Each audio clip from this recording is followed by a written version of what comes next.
this is one word. Okay. We are going to look at another word and then we are going to combine those two words together. Okay. So again, going back to these three root letters, Qaf, Waw and Mim. This means to stand.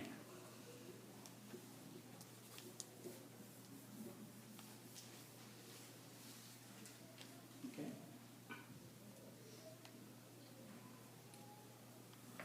Now, if I put again these three letters, Qaf, Waw and Mim, okay, this becomes istiqama. Istiqama means something straight, something firm. Istiqamat, the word istiqamat is used in many languages. It means something which is very firm, very straight. Okay, so and from this word comes mustaqim. So if I put a mim in the beginning, it will become mustaqim. Mustaqim or mustaqimun means straight or firm.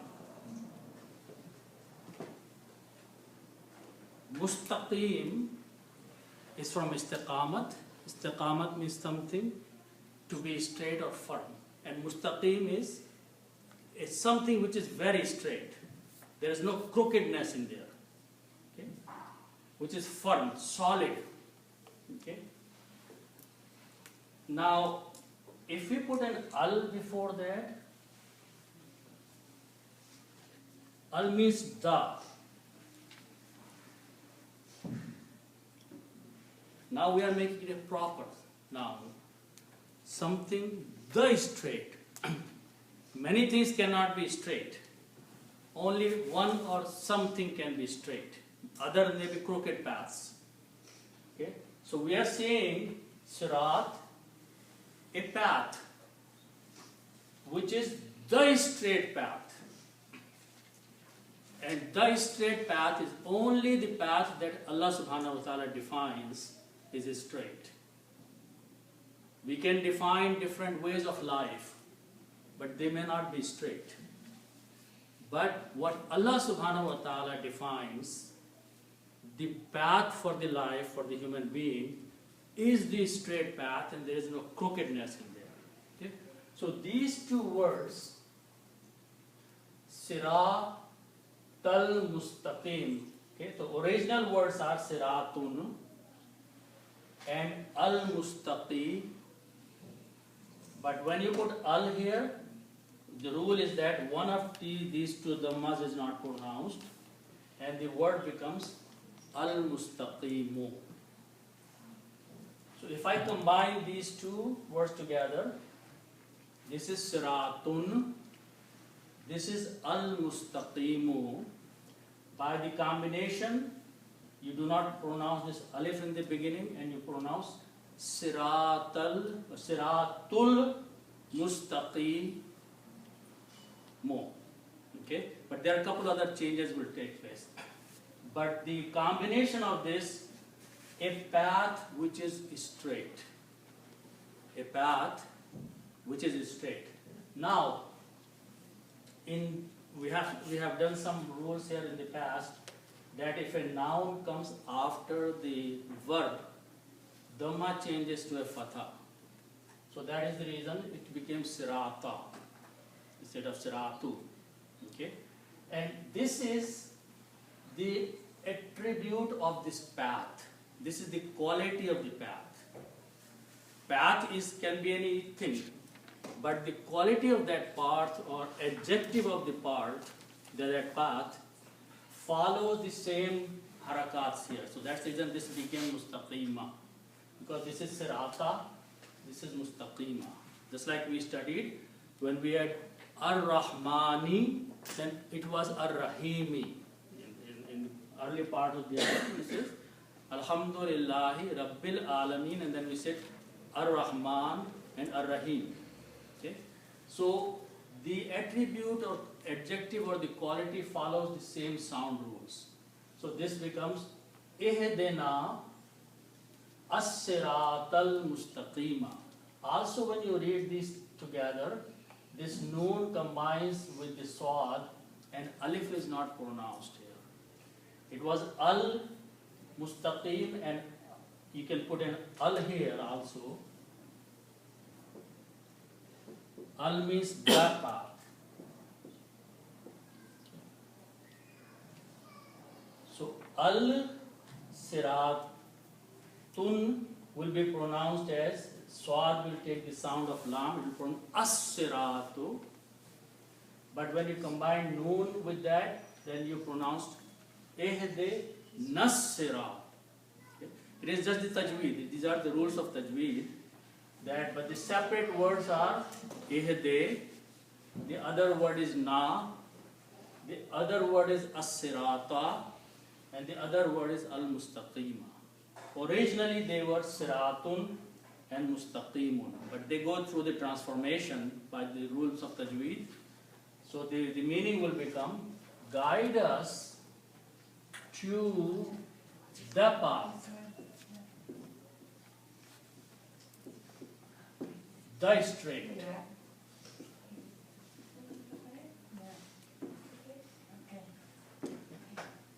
It's very important that we use the, because al is there. Whenever al is there, now it is not any path, it is some specific path. If it is qalam, it can be any qalam, but if I say al qalamu, now this is some special pen, the pen. Okay? So we are saying to Allah subhanahu wa ta'ala that guide us to that special path, which is the straight path. Okay? Not any path which may lead to anywhere. So guide us to that. Otherwise, we will not be able to do what we are saying in the previous ayat, that we want to worship you and we want to ask your help, because the worldly things will take us away from our claim. Unless you guide us by the definition of your path, which is the path and the straight. Okay? Now further, we don't stop here. We continue making dua to Allah subhanahu wa ta'ala. We want to narrow down that path also. Okay, so that is the definition. Allah subhanahu wa ta'ala is teaching us how to further clarify what that path is. There can be many paths. We may think this is right, that is right, and we may start walking and we find out that was not the right path. Because everyone is inviting you to walk with them on their paths. Okay? Which one is leading to the path which is defined by Allah subhanahu wa ta'ala? So then we come out with further clarification, making more dua to Allah subhanahu wa ta'ala that what that path should be. Okay? So that is the next one. Then it says Sirat al-Lazina. Okay?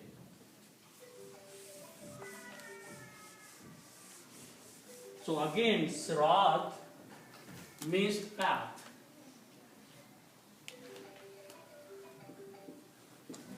Sirat means path. Okay? Now the word after that is al-Lazina. So the word starts with Lazi. Lazi means he.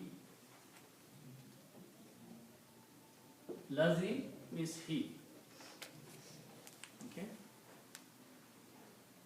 And its plural is Lazina.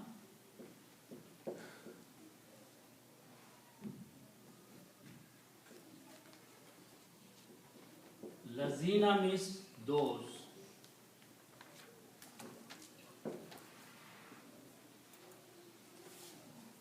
Okay. Lazina means those. Further, we are going to put an al before that. Al means the. Okay. So we are now saying those means those people, some people. But then by saying the, we are not talking about any people. There are some special people. So alladina are those special people. And then we are going to say who are those special people. So but right now we are saying path of those. Okay, so right now alladina means those. And now we are asking Allah subhanahu wa ta'ala that guide us to the path and the path of those. And who are those people? That is what the next few words are explaining here. What is that path we are asking Allah subhanahu wa ta'ala that He should guide us to? Okay? So that first word is an'amta. Okay, let's look at this word. Okay. So that word starts with these letters. Noon, Ain, Mim. And one, this word like ni'mat or inam, these are all from these three letters. But if I put an alif in the beginning and make a 4-letter word, an'ama, this means to reward or to give favor.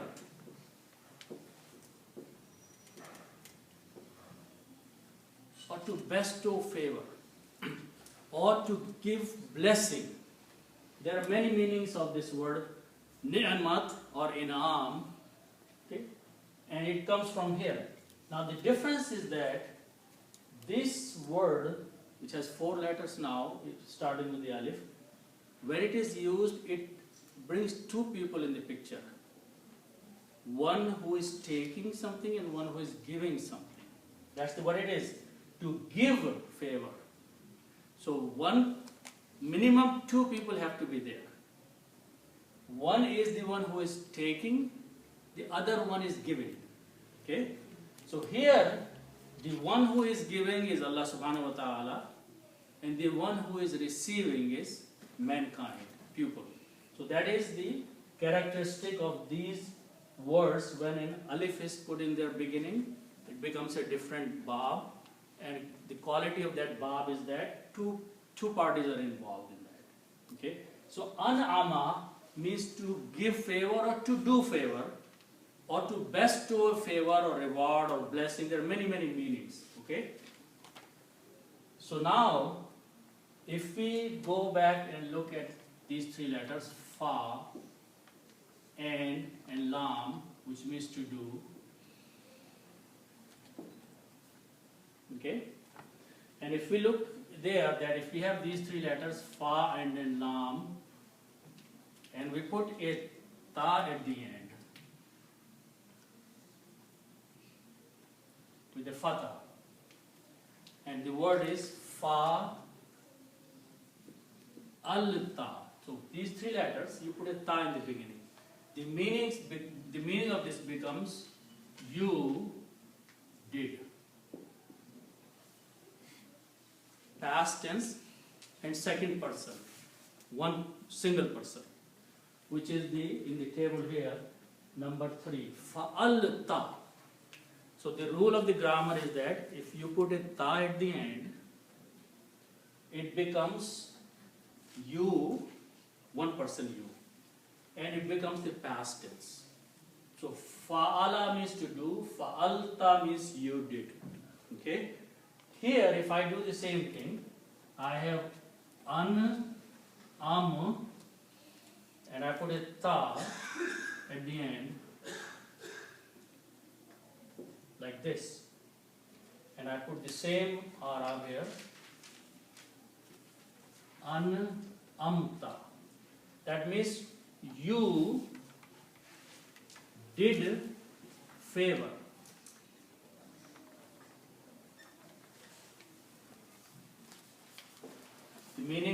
The meaning of this ta will be a you, and past tense. Just like you did is past tense. So an'amta, what is the meaning of an'amta here? You did favor. Who is you here? Because we are addressing Allah subhanahu wa ta'ala. So we are saying to Allah subhanahu wa ta'ala, the path of those an'amta, you did favor or you did blessing on. Okay? So an'amta means you favored or you did blessings or you did some in'am on those people. You bestowed your best things on those. Okay? So you did favor. An'amta means you did favor. So we are addressing here Allah subhanahu wa ta'ala that we are not asking for any path. Now we want to be more specific. We want to make sure what that path is. Okay? We don't know what that path is we are asking. Okay?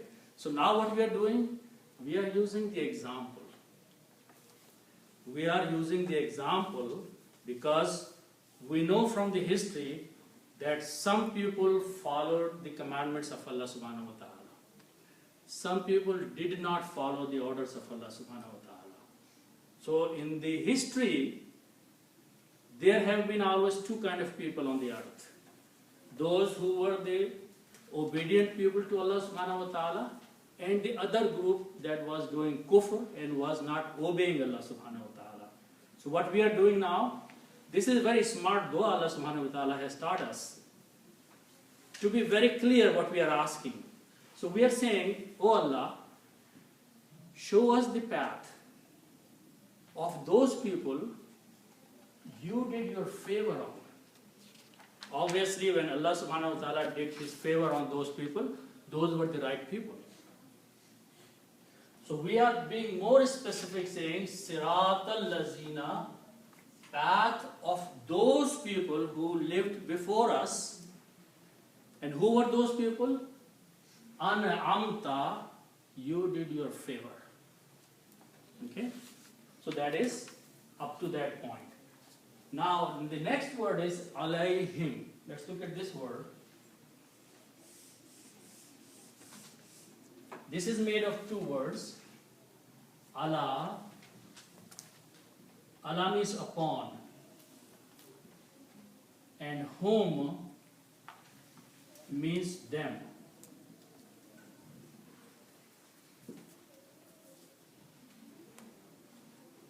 Allah means upon or on, and whom means them.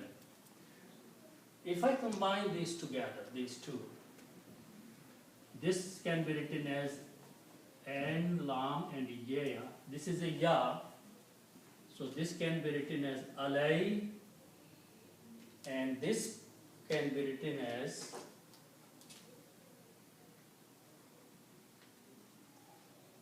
whom. Okay, alayhum means upon them. Alay him or whom actually. Original word is alayhum. When in the rule of tajweed, when the reciter recites the Quran, to make it smooth on the tongue, he pronounces him, alayhim. Only it's a pronunciation. Original word separately is whom. In the pronunciation, to be easy on the tongue, this is pronounced as alayhim. Layhim. If you pronounce alayhum, it may be a little bit difficult. To make it easy on the tongue, it is pronounced alayhim. Upon them. You did your favor upon them.